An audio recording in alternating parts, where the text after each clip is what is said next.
IVM.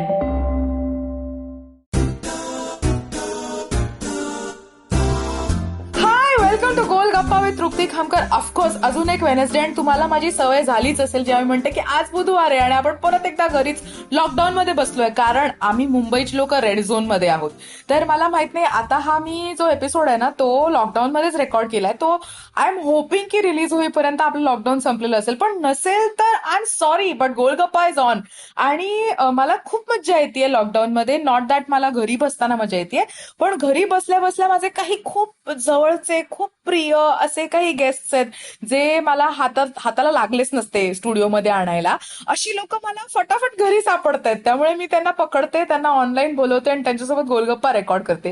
असंच एक खूप भारी, खूप जवळचा, खूप जीवलग, ज्याच्यावर माझं खूप प्रेम आहे, असा एक अमेझिंग ऍक्टर, अमेझिंग डान्सर आणि त्यापेक्षाही जास्त एक छान मित्र आज आपल्याकडे पाहुणा म्हणून आलेला आहे, ज्याचं नाव आहे अभय महाजन. हाय अभय. माय गॉड, मला आता फक्त एक एंट्रीचं म्युझिक द्यायचं बाकी होतं. म्हणजे स्लो मोशन मध्ये एंट्री झाल्यासारखाच मला फिलिंग येतं की मी खूपच कोणतरी असल्यासारखं मला वाटतंय. हाय तू तृप्ती. आहेस पण रे. माय गॉड. वेलकम टू वकील नगर गोलगप्पा अभय. पुण्यामधल्या वकील नगर या कॉलनी मधल्या 8 लोकांना फक्त ते माहिती असो. नाही नाही, आणि मुंबईतल्या पण काही लोकांना माहितीये की तू खूप भारी आहेस. आणि हम्म. मला माझ्या लिस्नर्सना हे सांगायचं की अभयची आणि माझी ओळख खूप अमेझिंग माझ्या आयुष्याच्या अशा टप्प्यावर झाली, जिकडे आम्हाला दोघांना एकत्र फेलोशिप मिळणार होती. आणि ती येस. अनाऊन्स झाली होती की विनोद दोशी, येस. जी आमची कॉन्ट्रीब्युशन टू थिएटर अशी एक फेलोशिप असते, ती आम्हाला दोघांना आउट ऑफ द 5 आम्ही दोघं होतो त्यात. आणि एक त्यात अजून हो. सुहास शिरसाट होता, जो पांडूमध्ये माझ्या नवऱ्याचं काम करतो, आणि शैली सत्ती होती, आणि कोण होतं रे पाचवं? पाचवं तू, मी, शैली सत्यू, नील हम्म. चौधरी आणि Neel Chaudhari. Correct correct correct. आणि हा, पाचवं कोण आणि होतं? सुहास सुहास. सुहास शिरसाट हा करेक्ट. हा. असे आम्ही 5 जण. त्यामुळे अभय मला एका तालमीत दिसला, म्हटलं अरे वा, हा फेलो दोषी आहे माझ्या बरोबर असं. आणि आमची एक हो. वेगळीच गट्टी झाली, आम्ही वेगळ्याच लेवलवरती मित्रमैत्रिणी झालो. आणि हो. तेव्हापासून आतापर्यंत आम्ही असे कधीही भेटलो, खूप भेटत नसतो आम्ही, पण जेव्हा कधी भेटतो तेव्हा आम्ही सेम पेजवर असतो. कसा आहेस रे अभय? हो. लॉकडाऊन मध्ये काय चाललंय तुझं? फार काही विशेष ऍक्च्युली चाललेलं नाहीये.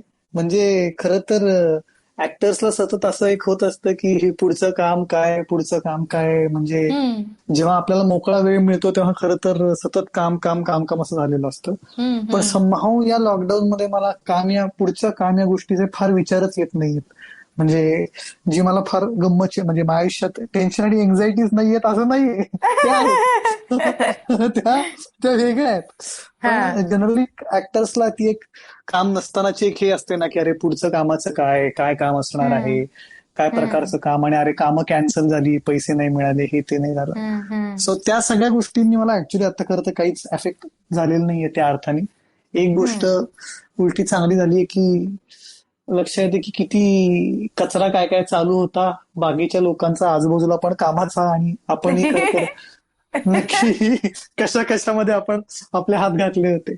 सो तर त्याच्यामुळे it is like of course it is a privilege आपल्याला घरी बसता येते आणि आपल्याला खायला प्यायला आणि विचार करण्याचा आपल्याला हे मिळतं आहे. बाकीच्या लोकांचं करेक्ट. तसं नाहीये. हम्म. बट या so in that way it's going good. म्हणजे परत लॉकडाऊनची गंमत अशी आहे की लॉकडाऊनचं असं आठवड्यांवरती मेजर नाही करता येत, डेज वाईज मेजर करायला लागतं.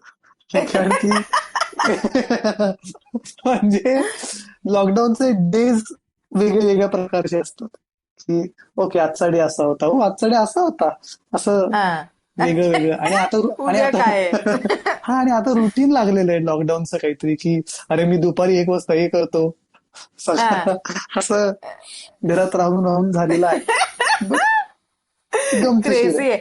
पण खूप लोक मी पुण्यात ओळखते, जी लोक मुंबईला राहायला आली आहेत, पण त्यांच्यातला तू एकमेव असा आहेस ना ज्याची क्लॅरिटी मला भारी आवडते. म्हणजे तू जेव्हा मुंबईला आलास तेव्हा तू पहिला अंधेरीलाच आलास डायरेक्ट, हो आणि तुझं हो. असं म्हणणं होतं की बडा सोचो बाकीचं होता रहेगा.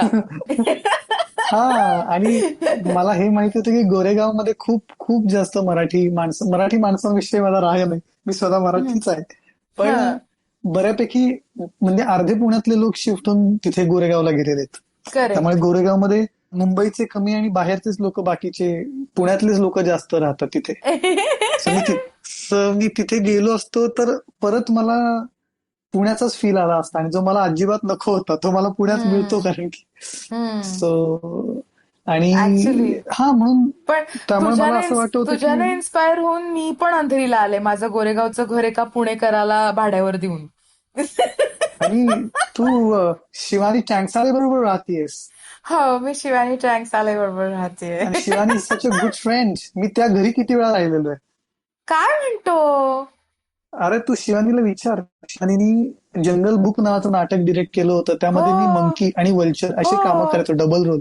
मी हो. सारंग साठे आणि उमेश जगताप. करेक्ट. आपण किती वेळा पुण्याहून मुंबईला बसनी आलेलो हो. आहोत. सो हम्म. त्याच वेळेस ऍक्च्युली मी शिवानीकडे राहिलो होतो, आणि ऍक्च्युली खूपच टाइमपास केला होता, आणि क्या शी इज अ बात व्हेरी है गुड अभय. फ्रेंड. आणि आय एम शुअर तू ज्या त्या छोट्या बेडरूम मध्ये राहत होतास त्या बेडरूम मध्ये मी बसून आता तुझ्याशी आपण गोलगप्पाचा एपिसोड रेकॉर्ड करतोय. ओ, कळली मला. कुठेच तुम्हाला आता तुझ्या ये. तुझ्या तुझ्या मागे दार आणि गॅलरी आहे छोटीशी. येस. येस, तुला कळलेलं आहे. हा, वाव, बघ, असं मी लोकांना सांगत होते करेक्ट. की कसा मी आणि अभय खूप वर्षांनी भेटलो तरी आम्ही सेम पेजवर असतो. आता मला माहितीये की मी कुठे बसले आणि मी काय करतेय.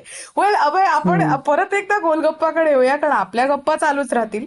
मला बोल. क्विकली सांग की तुला लोकांनी कुठे कुठे पाहिलं असेल रे? कारण माझ्यासाठी तू माझ्या मनात असतोस, त्यामुळे तुझं काम फार मी असं नोट करून नाही ठेवलंय की हे हे हे मला तुझे काही फिल्म्स हम्म, आठवत आहेत, पण त्या मी माती हा. खाऊ नये म्हणून प्लीज तूच सांग की आमच्या लिस्नर्सनी तुला कुठे कुठे पाहिलं असेल. म्हणजे की मी काम खूप ठिकाणी केलं, लिस्नर्सनी कुठे कुठे पाहिलं असेल हे मला माहिती नाहीये. तू हा, दे यादी, की आपण बघू, नाहीतर टिकमार्क करायला लावू त्यांना सो जाऊन बघायला. पण मग तुला काय, मी सिनेमांची नावं सांगू का? अगदीच सांग, काहीही सांग. सो मी सगळ्यात पहिल्यांदा, मी 18 वर्षाचा होतो तेव्हा मी पहिली फिल्म केली होती डोह नावाची. वाव. अ, ती खूप, हा, म्हणजे की मला त्याच्यामध्ये मेन रोल होता, आणि माझी आत्महत्या व्हायची त्यामध्ये. मी आत्महत्या करतो, तर माझी आई खूप त्याच्यानंतर घाबरली होती की अरे काय करतोयस तू, म्हणून की हं. पहिल्याच पिक्चर मध्ये आत्महत्या टाईप्स. दुसरा पिक्चर, सो हं. दुसरा सिनेमा मग मी केला हरिश्चंद्राची फॅक्टरी. या सिनेमामध्ये फाळकेंच्या सिनेमामध्ये काम करणारे काही लोक असतात जे फिल्मच्या सुरुवातीपासून शेवटपर्यंत सतत मागे काही ना काहीतरी करत असतात. तर तर त्या, आणि त्यांना प्रॉपर रोल पण असतात, म्हणजे की माझे हा प्रॉपर काही काही कॉमेडी सीन्स पण आहेत हा त्याच्यामध्ये. तर मग हा मी, प्रवीण तरडे, भाऊ कदम, हे हा ऍक्च्युली आम्ही सगळे तिथे पहिल्यांदा, आम्ही तिकडे आम्हाला सगळ्यांना सेम रोल आहेत ऍक्च्युली बऱ्यापैकी. हा हा. म्हणजे आणि तर त्याच्यामध्ये मी स्त्री पार्टी असतो, एक स्त्री, आणि अच्छा. मग त्यामुळे मी फिल्मचा अर्धा वेळ हा स्त्री वेशात आहे तिथे, की वा. सो ते झाल्यानंतर मग मला 2-3 वर्ष सिनेमेच नाही मिळाले. आयडेंटिटी क्रायसिस झाला तुझा अभय. हो, नाही म्हणजे मला असं आलं की मी लिटरली 4 महिन्याच्या गॅपमध्ये 2 फिल्म्स केल्या, हरिश्चंद्रची फॅक्टरी आणि ही त्याच्या आधीची. तर हम्म. मला वाटलं बॉस माझा लॉन्च झाला. हा. तेच. आणि मग सो मग देख तमाशा देख नावाचा एक सिनेमा केला होता, मी 21 वर्षाचा होतो, आणि त्याच्यामध्ये हा. तो हिंदी सिनेमा होता. फिरोज अब्बास खान ज्यांनी गांधी माय करेक्ट. फादर नावाची फिल्म डिरेक्ट केली होती, त्यांचा पुढचा सिनेमा हम्म. होता. पाहिलाय मी तो. मग करेक्ट, त्या हा. सिनेमाच्या शूट नंतर मी 1 वर्ष गेलो बँगलोरला डान्स शिकायला. करेक्ट. आणि मग तिकडनं परत आल्यानंतर मग मी तो सीआरडी नावाचा सिनेमा केला, क्रांती कानडेचा. मग हम्म. एक रंगा पतंगा नावाचा मराठी सिनेमा केला, हम्म. जो म्हणजे मकरंद अनासपुरे वगैरे. आणि त्याच्यानंतर मग रिंगण नावाचा मराठी सिनेमा केला, ज्याला नॅशनल ओ अवॉर्ड मिळालं येस. होतं.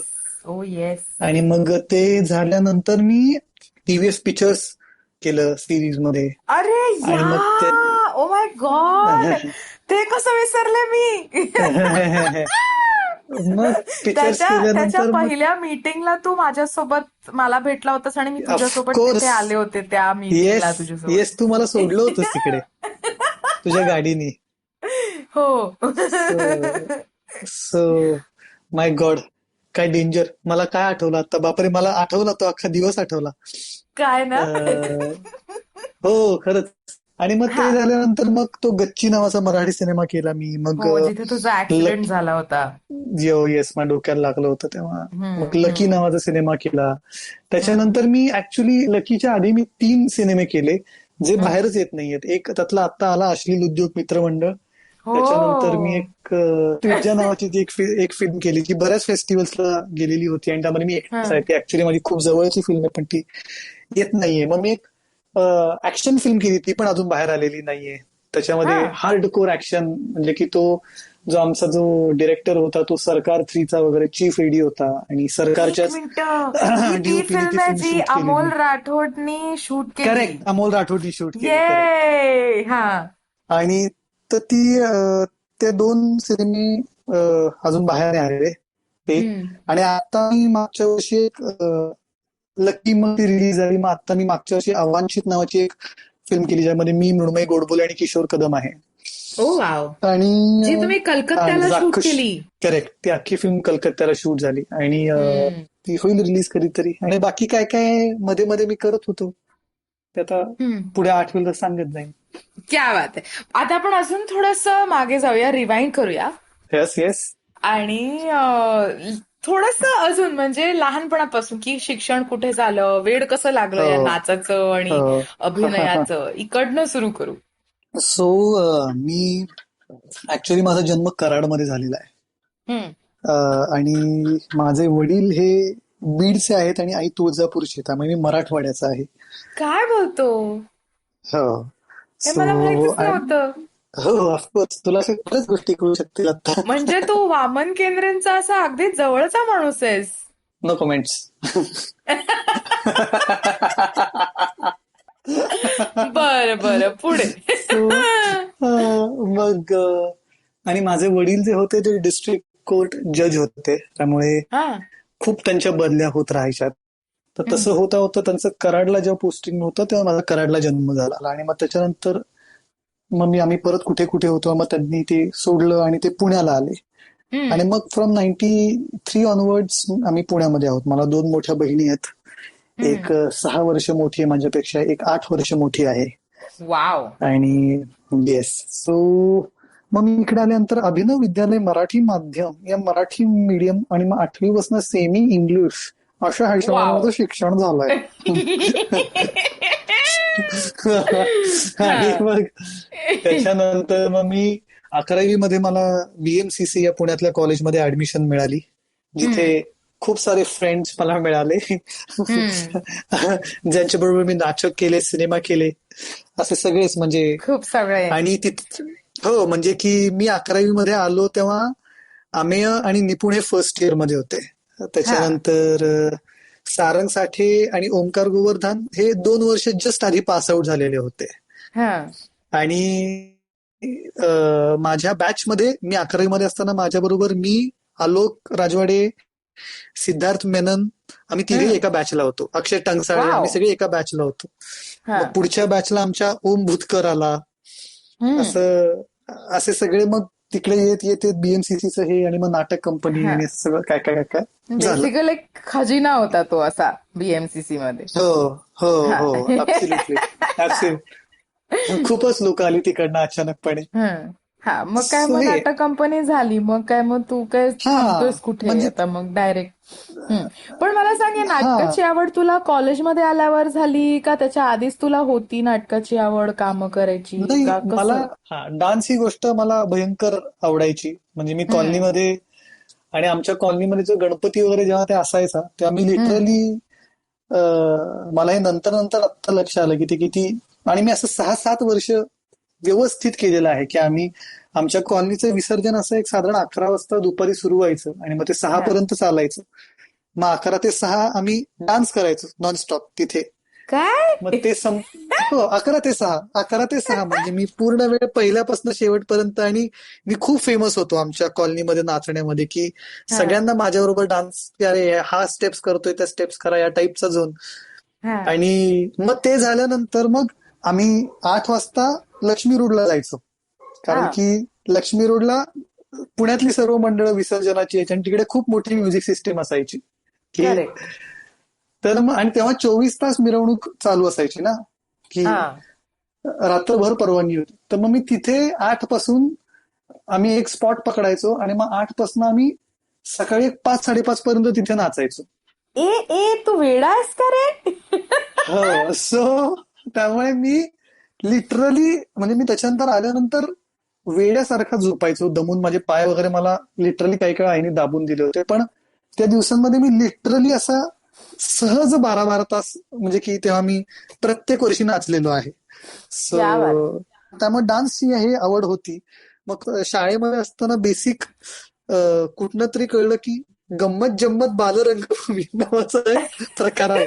सो आणि त्याचं काहीतरी माहित नाही कशामुळे ते कळलं आणि काय झालं वगैरे. त्याचं ते तिकडे एक वर्कशॉप होतं आणि तेव्हा हे सुहृद गोडबोले, आशिष बेंडे वगैरे हे सगळ्यांची एक दुनियादारी नावाची मराठी सिरियल आली होती. हम्म. तर ते सगळे खूप फेमस होते. तर ते सगळे एक वर्कशॉप घेत होते तेव्हा. तर हा. त्या वर्कशॉपला मी गेलो होतो ऍक्च्युली. आणि मग त्याच्यानंतर मग बेसिक नाटक वगैरे. पण मी ऍक्टिंग फार काही बरी करायचो नाही कारण मी खूप पटपट बोलायचो. तर मला म्हणायचे अरे हळू बोल रे, थोडा हळू बोल. तर मग त्याच्यामुळे मी 7वीत असताना रोबोटचं वगैरे पण काम केलं नाटकामध्ये. हा. का तू आणि पटपट बोलायचंस म्हणून? नाही नाही नाही, रोबोटचं काम मला दिलं होतं.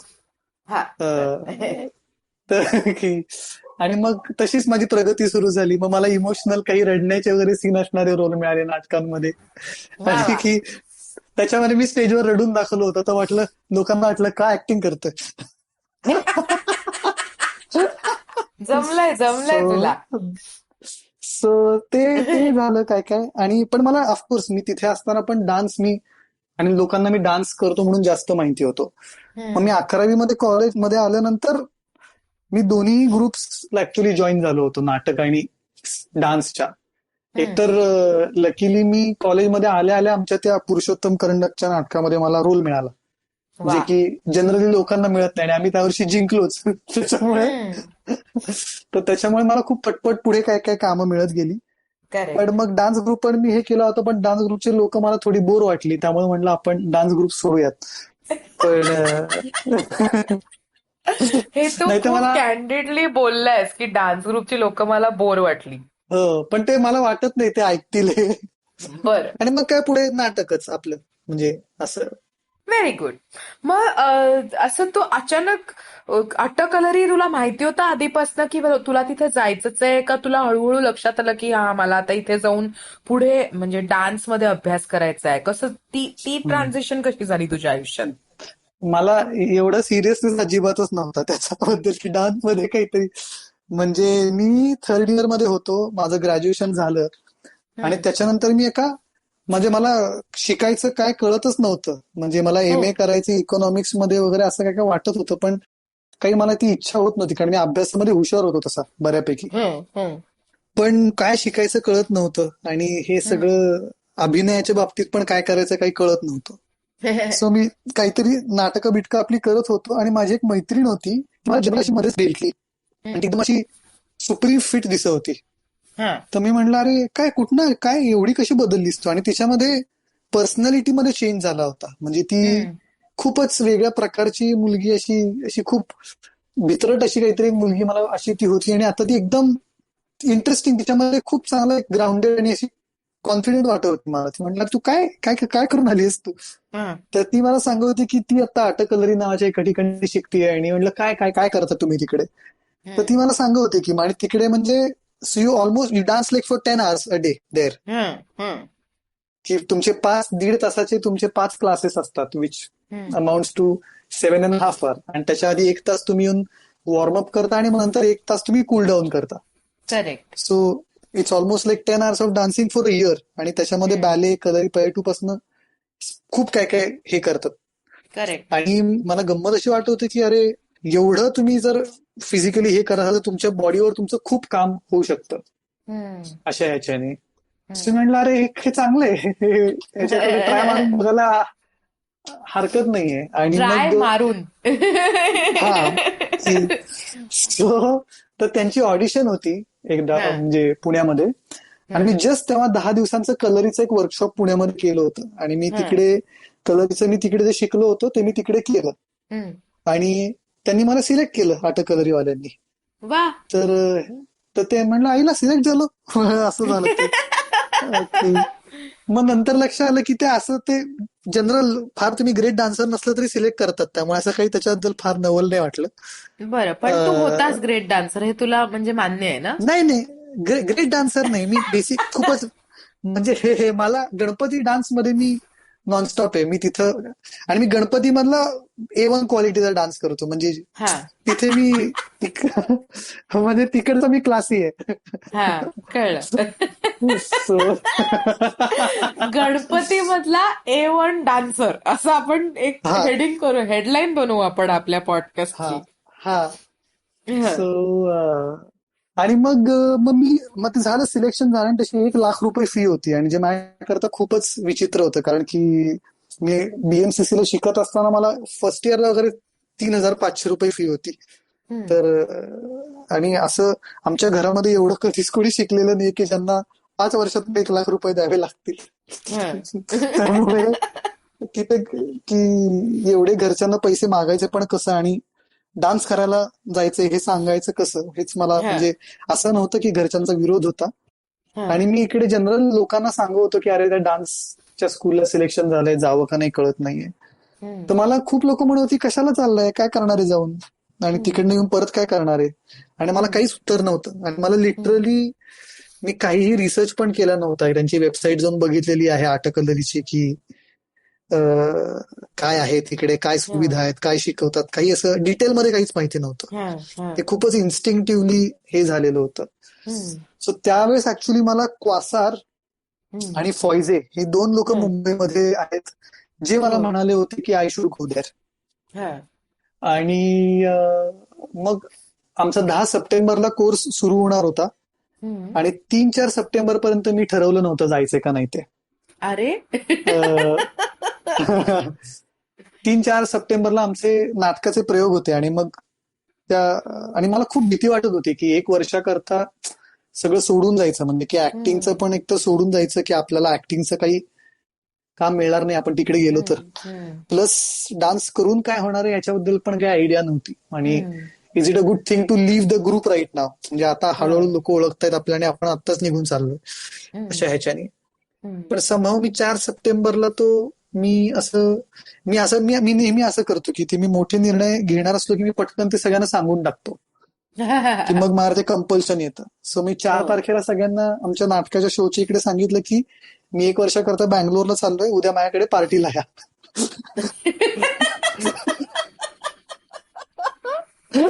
बरं.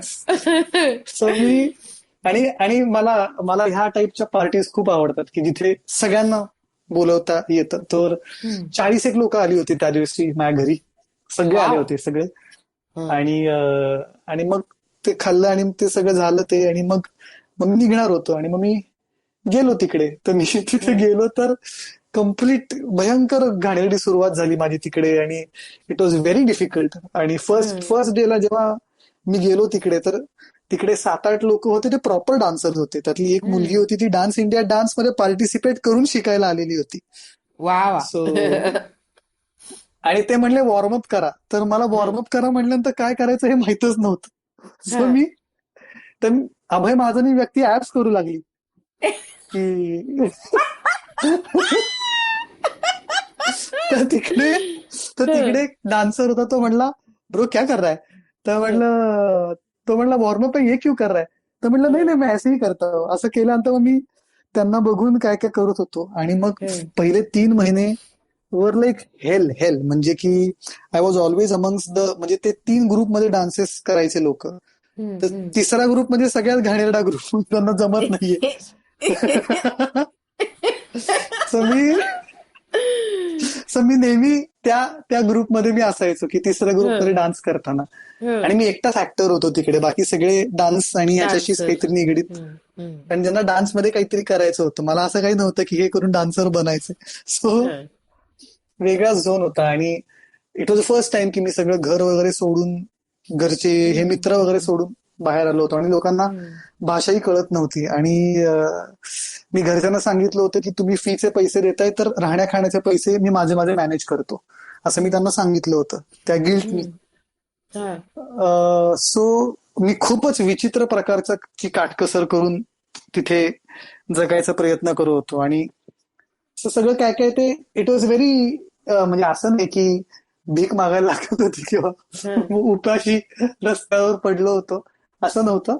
बट हम्म. It was difficult, it was very difficult. म्हणजे तो वाव. सगळा की जस्ट इमोशनली मेंटली टू खूपच पहिल्यांदा अशा लेवलचा डिस्कम्फर्ट हे केला होता एक्सपिरियन्स. आणि हम्म, 3 एक महिने झाले. आणि 3 एक महिने झाल्यानंतर Wien when I went back, म्हणजे 3 महिने झाल्यानंतर तिकडे मी जेव्हा गेलो तेव्हा माझी बॉडी थोडीशी ओपन अप व्हायला लागली, ते हम्म, थोडस ग्रास्प करायला लागली. हम्म. आणि then then it became a crazy journey. Like I was always wow. Among the first group of people of dancers. Wow. आणि most of the teachers suggested me that I should pursue dance as a career. Hmm. I should pursue choreograph, म्हणजे as a choreographer I can pursue a career अशा ह्याच्याने. Wow. आणि then I wish की तो dance course 2 वर्षाचा असता. But I came back. It changed me a lot. As an actor, it changed me completely. हम्म, As a हम्म, person, it changed me completely. So yeah, it's like आता खरं तर of course I love acting. I हम्म, love acting. आणि but there's a very different kind of a comfort which I feel with movement, हम्म, हम्म. which I don't खरंय. even share with acting at times. हम्म, हम्म. So but yes, असं काय काय तिकडे झालं. आणि that year wow. Actually changed lot of things. म्हणजे की मी तिकडनं आल्या आल्या मला विनोद जोशी फेलोशिप मिळाली, त्यामुळे ते हम्म. 1 लाख रुपये फी भरली होती आणि 1 लाख रुपये विनोद ती जोशीचे परत आली. मिळाल्यामुळे मला असं असं ते हलकं वाटलं हो, असेल खूप. खूप नाही, मला हलकं वाटल्यापेक्षा मला म्हणजे की एक तर काय झालं होतं, माझ्या आधी माझ्या 3 मित्रांना ती मिळालेली होती. हा. म्हणजे आलोकला मिळालेली होती, धर्मकीर्तीला हम्म, मिळालेली होती, निपुणला मिळालेली होती, हम्म, ओम हम्म, भूतकरला मिळालेली होती, पर्णला मिळालेली होती. सो अशा हम्म, 5-6 जवळच्या मित्रांना मिळालेली होती. हम्म. आणि मला ते असं जनरल असं वाटत होतं, यार आपलं काम रेकग्नाइज होतंय का कुठेही. हा, म्हणजे की हा. जो मला पुण्यामध्ये पण एक खूप असं वाटायचं की मी करतोय काम वगैरे इकडे तिकडे, but hmm, am I doing good, am I doing hmm, good work that people will like my work, or they like in the sense they appreciate that it's a good kind of work, there's a हम्म, quality work. हम्म, हम्म, so मी तिथे गेल्यानंतर जेव्हा मी तिकडनं परत आलो, आणि ऍक्च्युली मला आठवते की मला तू जेव्हा ह्याचा फोन आला होता की तुला ती या वर्षीची मिळालेली आहे, म्हणजे हम्म. की there are very few times I have felt so relaxed और काम. हा, म्हणजे मला त्यांनी एक्साइट अजिबात झालं नाही. मला असं आलं की ते तुम्हाला असतं ना फिलिंग की दॅट ओके समबडी सॉ यू, हा, like somebody actually looked at you. हा. आणि that it self is enough. या, लाईक या. That money and actually everything या, कम्स. या म्हणजे त्या इट्स सर्टिफिकेट लाईक वरही असं लिहिलंय की it is an appreciation for your contribution to theatre, which is so cool. नाहीतर कोण करतं रे या आपल्याला रेकग्नाइज इतकं आपण जे पैसे न कमवता नुसतं नाटकासाठी नाटक करतो, किंवा जसं तू अटकलरीला गेलास आणि तिथे तू only for the love of art तू ते शिकून आलास, असं तुला म्हणजे कोणी तुला काही बरोबर. कंपल्सरी केलं नव्हतं की तू तिथे हाच 3 महिने हो हे झेलच आता आणि काटकसर करच. But I think that also changes a lot. आपल्याला ती एक माणूस म्हणून खूप स्ट्रॉंग बनवते. आणि absolutely, absolutely. Which is so true. म्हणजे मला असं वाटतं की you have set a lovely example Abhay for जी लोक आता सपोज नवीन कोणी यंग लोक ऐकत असतील आपला पॉडकास्ट, तर त्यांच्यासाठी हे केवढं छान एक्झाम्पल आहे की नका विचार करू की आपल्याला काय मिळणार आहे, कारण जे मिळायचं ते मिळणार इव्हेंच्युअली. पण हो जे स्ट्रगल असतं ना ते आपल्याला खूप स्ट्रॉंग बनवतं, ते आपल्याला खूप छान बनवतं आपल्या कामामध्ये. म्हणजे इव्हन पिक्चर्समध्ये असं काही नाहीये की तू डान्सर आहेस हे कळतही नाही त्याच्यामध्ये, पण त्यात तुझं हो कॅरेक्टर किती लोकांना आवडलं होतं, किती असे वेडी झाली होती लोक तुझ्यासाठी. आणि ते हो बघून खूप हो. मज्जा वाटते मलाही की ए हा माझा मित्र आहे ये असं वालं. म्हणजे पिक्चरच्या बाबतीत मला असं वाटतं की त्याच्यामुळे विचित्र प्रकारची पॉप्युलॅरिटी पण मिळाली. की हम्म, हम्म. मी तुम्हाला भारताच्या कानाकोपऱ्यामधल्या शहरांमध्ये लोक ओळखतात. आता राईट. गेल्या मी 3-4 वर्षात ते बघितलेलं आहे. हम्म, आणि मला गंमत अशी वाटते की इव्हन जे मी चॉईसेस केले, हम्म, ऑफकोर्स त्याच्यातनं आता पुढे मी अजून किती फेमस झालो हा त्यातला मुद्दा नाहीये, किंवा त्याच्यानंतर हम्म, हम्म, काय की माझं म्हणणं आहे की ते एक रेकग्निशन तुम्ही तुम्हाला हवं त्या प्रकारचं काम करताय तर ते करता करता पण तुम्हाला अशा प्रकारचं रेकग्निशन अगदीच मिळू शकतं.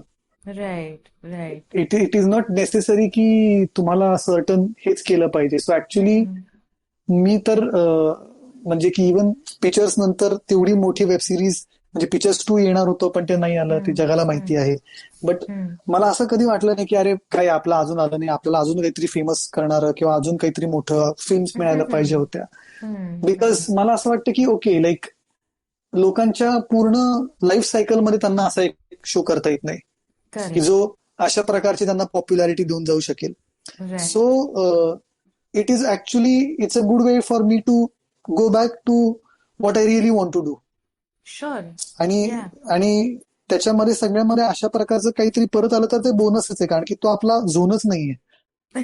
म्हणजे की की आपल्याला म्हणजे आपल्याला ते करता येतं, आपण ते खूप चांगल्या प्रकारे करू शकतो, आपल्याला ते आवडतं पण करायला. बट जिथे स्ट्रगल करायचंय किंवा जिकडे सर्च करायचंय तो सर्च कुठल्या तरी वेगळ्या डिरेक्शनचा आहे. So I better put my energy in a place where I want to search. जिकडे त्याच्या सर्च मी जास्त कनेक्ट करतो तिथे मी एनर्जी टाकतो, ना की दुसरीकडे जिकडे मला सर्च नाहीये. करेक्ट. अभय आपण इथे थांबूया कारण मला असं वाटतं की ह्या ज्या सर्चिंगची गप्पा गोष्टी आहेत ना ह्याला अजून अर्धा तास आपण नक्कीच घालवू. तर आपण तोपर्यंत घेऊया एक छोटीशी विश्रांती आणि विश्रांतीच्या पलीकडे येऊन आपण गप्पा अजून मारूया की तुला काय नक्की सर्च करायचं आणि काय नक्की तुला खोदून काढायचं आयुष्यात. तर घेऊया एक छोटासा ब्रेक आणि ब्रेकच्या पलीकडे पुन्हा एकदा गप्पा मारूया पिक्चर्सच्या अभय सोबत. Break.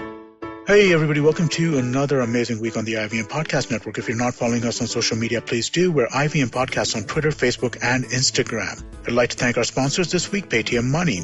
While we're still going through lockdown, let me recommend a few quick shows for you to listen to. Check out Uncle Please Sit with Joel and Tushar. Really enjoy that show. They unpack some of the greater issues that we're facing, and I think you'll enjoy that. Also, do check out The Traveling Professor. That's a fun show that I think you're really going to enjoy as well. Fulia Bazi is a great show. It's a Hindi show about policy and things like that. They had a great episode last week. A close friend of mine from college, Joy Paul, was the guest. They talk about different social networks being used for different things. Very cool show. And lastly, let me tell you about Simplified. Simplified did a live episode last week, and we're making the first part of that available on their feed right now. So do definitely check that out. I'm sure you'll enjoy it.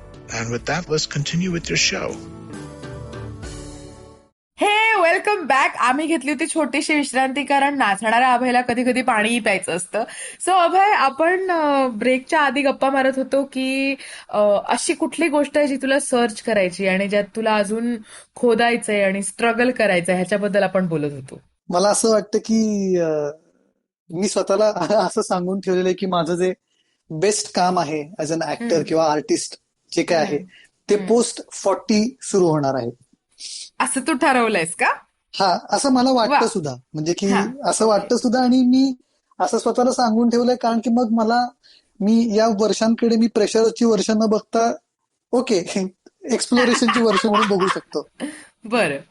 की म्हणजे I don't need to do something because I feel like म्हणजे की मी acting नंतर मी dance शिकलो आणि त्याच्यामुळे माझा acting बद्दलचा पर्स्पेक्टिव्ह खूप वेगळा झाला आणि इन जनरल आर्टचा बद्दलचा पर्स्पेक्टिव्ह खूप वेगळा झाला आणि it really helps me in my performance.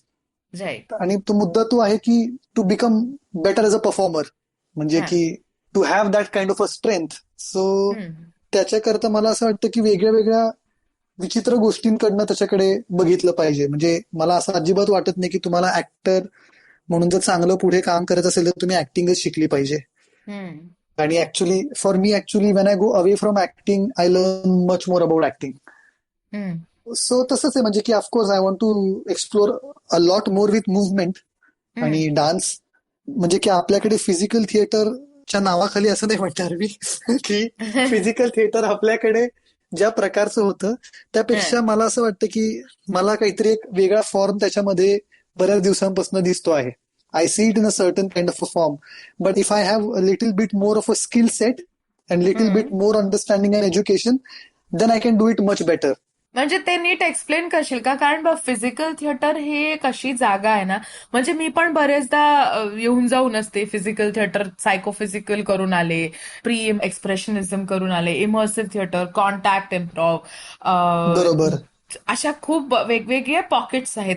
आणि मला असं वाटतं की भारतात अजून त्याची ना खूप जाण नाहीये लोकांना. पीपल आर हो. Not educated. त्यांना अजून कळलेलं नाहीये की फिजिकल थिएटर काय आहे आणि मग त्याचा अभिनयात कसा त्याचा फायदा होऊ शकतो किंवा काय परिणाम होऊ शकतो as a human being also तुमच्या लाईफमध्ये. म्हणजे मला असं वाटतं की जॉन ब्रिटनचं जे प्री एक्सप्रेशनिझम नावाचं जे एक फॉर्मॅट आहे परफॉर्मन्सचा, तो कुठल्याही प्रकारच्या माणसासाठी कामाचा आहे. मग बिकॉज तू माझ्यापेक्षा जास्त शिकलेला आहेस फिजिकल थिएटर या जॉनरमध्ये, तू एक छान इंट्रोडक्शन देऊ शकशील का की नक्की काय आहे फिजिकल थिएटर किंवा डान्स थिएटर, मुव्हमेंट बेस्ड हम्म. थिएटर या फॅकल्टीला तू कसं एक्सप्लेन करशील? नाही, आता एकतर आपण स्टेजवरती आपण नाटक पण बघतो आणि आपण डान्स हम्म, पण बघतो. त्या दोन्हीच्या कुठेतरी मध्यात कुठेतरी फिजिकल थिएटर आहे. म्हणजे की तो हम्म. डान्स आहे त्याच्यामध्ये आणि ते नाटक सुद्धा आहे. करेक्ट. म्हणजे की त्याच्यामध्ये जसं शरीराचं प्रमाण वाढतं तसं शब्दांचं प्रमाण कमी होतं, पण गोष्ट असते तशीच. हम्म, हम्म, आणि जे आपण शब्दांमधनं म्हणजे आपलं नाटक नुसतं करताना शब्द हे महत्वाचं माध्यम असतं हम्म, गोष्टी आणि विचार पोहोचवण्याकरता, तसं याच्यामध्ये शरीर हे महत्वाचं माध्यम आहे. राईट. की आपण शारीरिक हालचालींमधनं आणि शरीराच्या उपयोगाने जास्त, म्हणजे की जो आपण गळ्याच्या म्हणजे आपण आपला आवाज हा फक्त असतो आणि इथे आवाज सोडून शरीर आणि हा जास्त भाग आहे करेक्ट. एका प्रकारे. हम्म, हम्म, आणि त्याचं प्रमाण वेगळ्या वेगळ्या प्रकारे आहे. म्हणजे फिजिकल हम्म, थिएटरमध्ये लोक टेक्स्ट पण वापरतात, शब्द पण हम्म, वापरतात आणि हम्म, ते दोन्हीही करत असतात. आणि प्रत्येक जण आपापल्या पद्धतीने वेगळी वेगळी व्हेरिएशन्स त्याची करतो आहे. म्हणजे प्रत्येकाचा करेक्ट. फॉर्म आपापल्या प्रकारचा आहे त्याच्यामधला. हम्म, हम्म, तसं मला त्याच्याविषयी असं वाटतं की बेसिकली मी जेव्हा डान्स शिकायला गेलो तेव्हा मी तिकडे एकटाच ऍक्टर होतो. हम्म, तर हम्म, त्याच्यामुळे मी ते शिकताना मी खूप ते ऍक्टर म्हणून पहिल्यांदा शिकत होतो. म्हणजे माझ्याकरता ते हम्म, तशा प्रकारे माझा खूप हे होता. आणि मला नेहमी त्या ऍक्शन्समुळे त्या कुठलीही एक्सरसाइज आम्ही डान्सचे जे करत होतो त्यामुळे इमोशनली काय होतंय हा माझ्याकरता खूप महत्वाचा भाग त्याच्यामध्ये होता. करेक्ट. हम्म, आणि मला हे वाटायचं की म्हणजे की डान्स नेमकं सुरू कुठे होतो. हम्म, म्हणजे डान्स आणि परफॉर्मन्स या दोन वेगळ्या गोष्टी आहेत. परफॉर्मन्स म्हणजेच डान्स असं आपण बरंच बघत असतो. कोणतरी काहीतरी स्टेप्स करतं, त्या स्टेप्स मला जमत नाहीत असं त्यांचं म्हणणं हम्म, असतं. हम्म, खरं तर त्याचं म्हणणं याचा अर्थ असा नाही की त्यांना नाचता येत नाही. म्हणजे त्यांना करेक्ट. ते स्वतःच्या स्टेप्स क्रिएट करून अगदीच डान्स करू शकतात.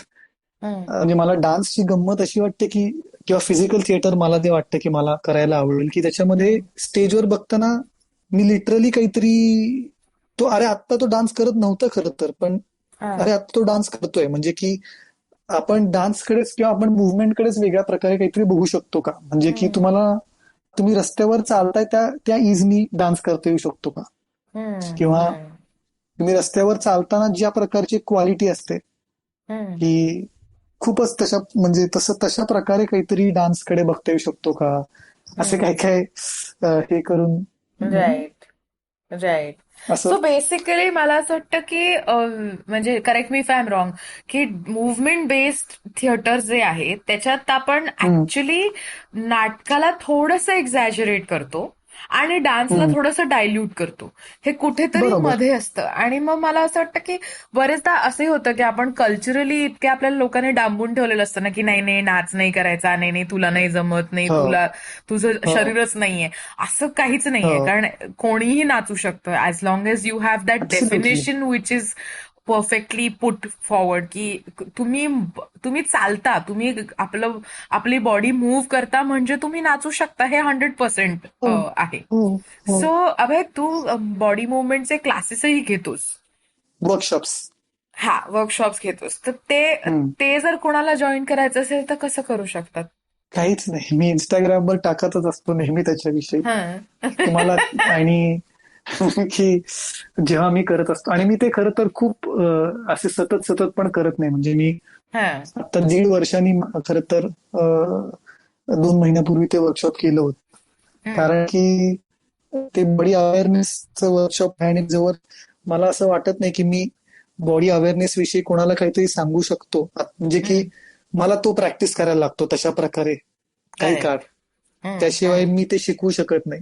So correct. जेव्हा मला माहिती असतं की ओके मी आता एक महिनाभर एका प्रकारच्या डिसिप्लिन मध्ये किंवा काही बेसिक गोष्टी करू शकणार आहे आणि I can be in tune with my body, then I can teach not teach और I can just share what I know about it और how I look at right. Body अशा ह्याच्याने. राईट. बिकॉज तो पूर्ण वर्कशॉपच अशा विषयीचे आहे की I just try to share how how I look at my body, how I deal with body and what I think about body in general right. Right. In space.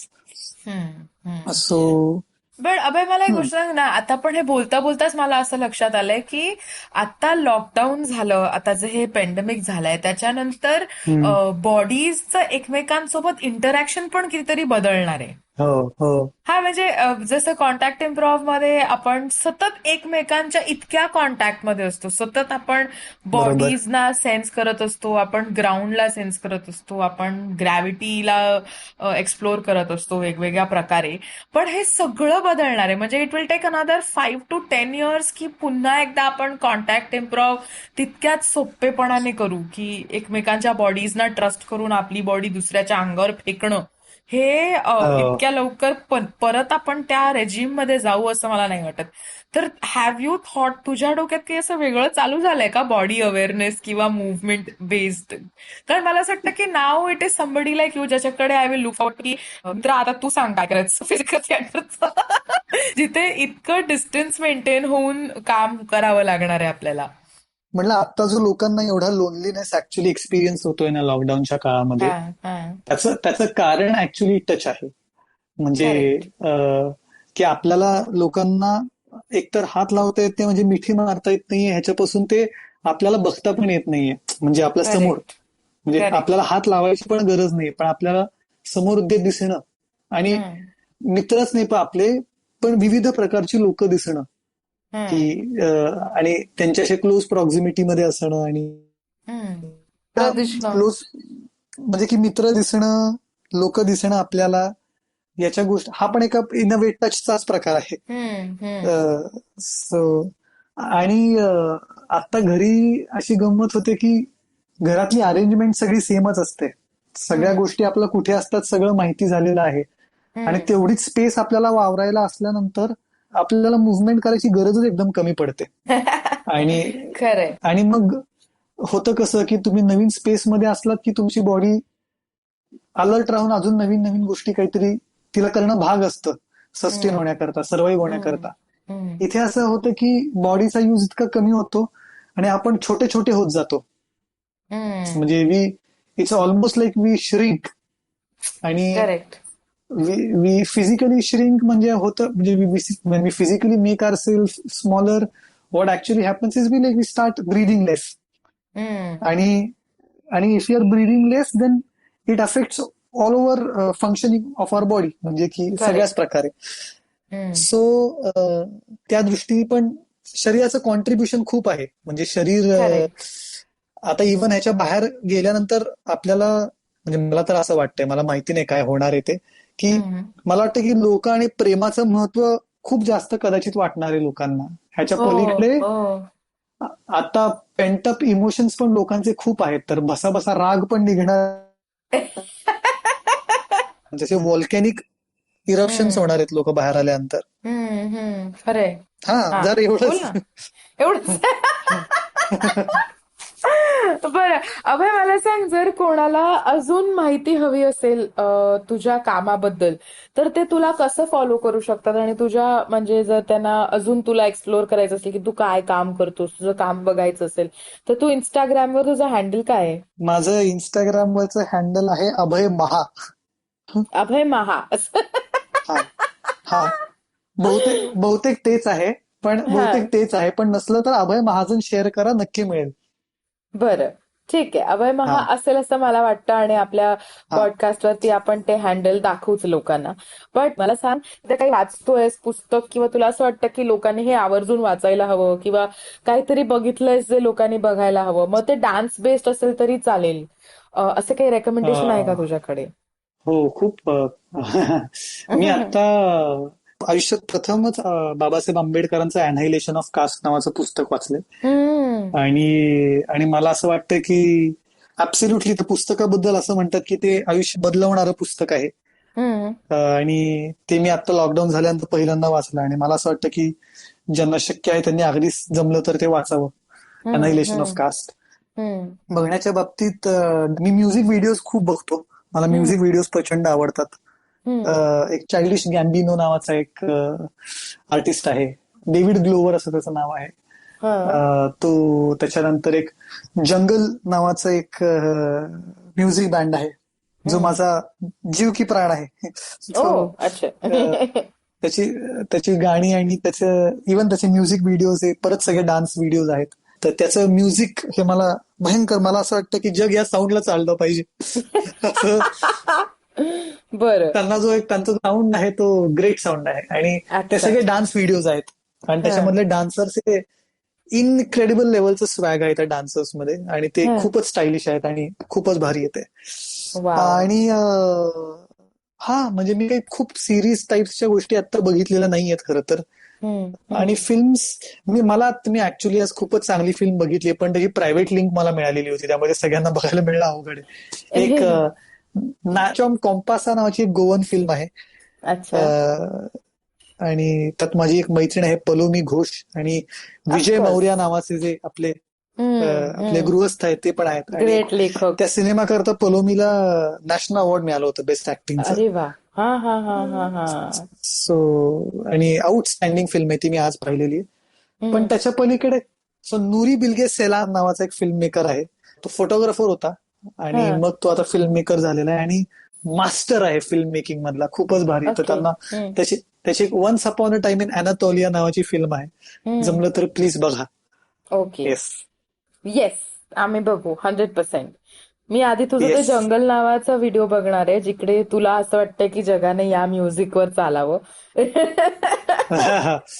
जंगलचा heavy California नावाचा त्यांचा track आहे आणि एक cherry नावाचा track आहे. लगेच आता हे संपल्या मी ते ऑन करणार आहे. बट अभय, जाण्याआधी माझे जे कोणी गेस्ट असतात ना ते आम्हाला एक मराठी शब्द जो त्यांना खूप जवळचा वाटतो किंवा खूप फॅसिनेटिंग वाटतो असा एक मराठी शब्द तो आमच्या वोकॅब्युलरीमध्ये ऍड करतात. तर तू तुझा कुठला एक मराठी शब्द आम्हाला देणार आहेस आज? हा खरं तर हा आलोकचा शब्द आहे. आलोक काही वेळा आम्हाला आमच्या जे लोकांमध्ये अजिबात एनर्जी नसायची नाटकाची रिहर्सल करताना वगैरे त्यातून मला चिडून कधी कधी म्हणतात की मुडदूस झाल्यासारखा का बसलाय. मुडदूस म्हणजे काय रे? मुडदूस म्हणजे असं अतिशय एक म्हणजे काम करायचं यार, चला असं काहीतरी एनर्जी असतं ना. एक व्यक्ती जर समजा म्हणजे झोपून खात असेल म्हणजे की असा एखादा माणूस जो बाकी लोक जे एनर्जेटिक आहेत त्यांची पण एनर्जी खेचून खाली आणू शकतो. वा वा वा वा, मला हा शब्द खूप आवडलाय, मुडदूस. मुडदूस. पण हा तुझा एक्झॅक्टली ऑपोजिट आहे शब्द, की अभय महाजन आणि मुडदूस असे दोन विरोधार्थी शब्द आहेत असं माझ्यासाठी तरी. मी तुला कधीच मुडदूस असं पाहिलेलं नाहीये. कदाचित त्याच्यावर आलोकचं म्हणणं वेगळं असू शकेल. आलोक मला कधीच नाही म्हणला, तू इतरांनाच म्हणलेला, मला कधी नाही म्हणला. कारण जी व्यक्ती 24 तास नाचते तो मुडदूस कसा असेल. बट थँक्यू अभय की तू इतक्या रात्री मला छान साथ दिलीयस आणि आपण जे काही इंटरनेटचे इश्यूज होते ते फाईट करत करत आपण हा एपिसोड फायनली रेकॉर्ड केलाय. त्यामुळे खूप खूप थँक्यू. या इंटरनेटचे थँक्यू म्हणेन मी इंटरनेटला, कारण कसं का होईना आपण आपले एपिसोड चालू ठेवतोय. म्हणजे जरी त्याची क्वालिटी आपल्या स्टुडिओ सारखी नसली तरी कॉन्टेंट खूप अमेझिंग आहे. सो अभय सोबत मला गप्पा मारायला खूप मजा आली. आय होप तुम्हाला ती ऐकायला मजा आली असेल. अभयलाही आपल्यासोबत गप्पा मारायला मजा आली असेल असं मी गृहीत धरतेय.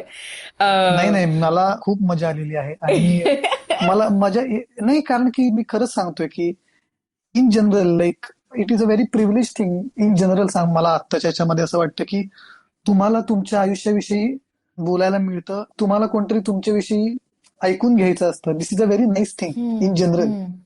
तुम्ही भले ती पॉडकास्ट म्हणून पब्लिश करा किंवा नका करू, आपल्याला we always like to share what is happening with us. आणि so that is it. So it's I am very thankful that you ask me all these questions आणि I got a chance to talk about these things. And I hope there are few people some people listen to it and I hope they can get something and they also breathe freely.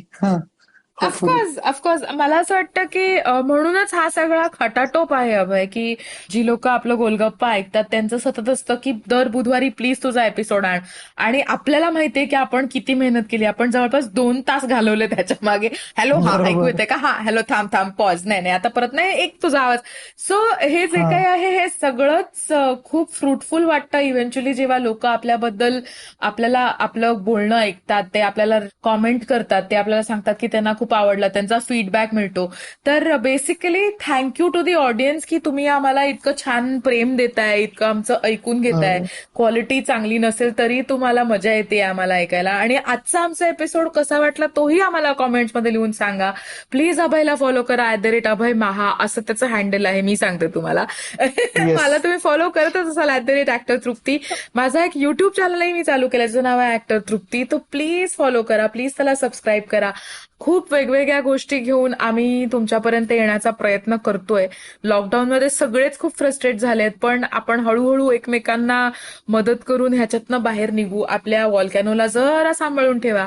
आणि आमचा podcast ऐकून झाला की IVMचे अजून बरेच podcast आहेत, ते ऐका. आणि पुढच्या बुधवारची वाट पहा, कारण पुढच्या बुधवारी मी पुन्हा एकदा येणार आहे. म्हणजे व्हॉइस क्वालिटी कशी असली तरी कॉन्टेंट क्वालिटी अमेझिंग असणार आहे, याची मी तुम्हाला खात्री देते. आणि भेटू पुढच्या बुधवारी. तोपर्यंत bye.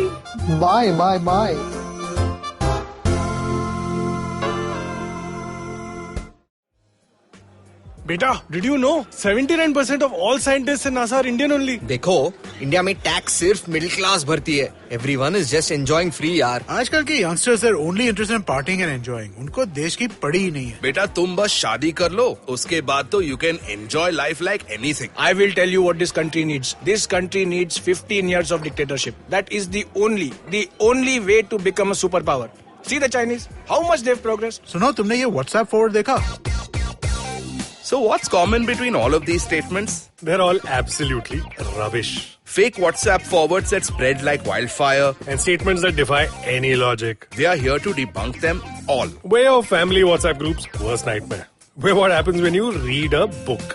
Basically, we are just a bunch of guys who want to cut through the bullshit of everyone saying this, how it won't be true. So that the next time someone confidently squeezes out some WhatsApp or Twitter BS, you will look them dead in the eye and go, Uncle, please sit. So join me, Joel, and me, Tushar, every Mondays for a fresh new episode of Uncle, Please Sit.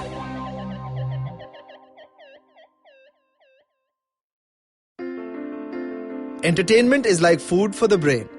It's a window to culture and a great way to understand the world around us. The internet has changed what it means to be an entertainer, creating new storytellers with millions of fans.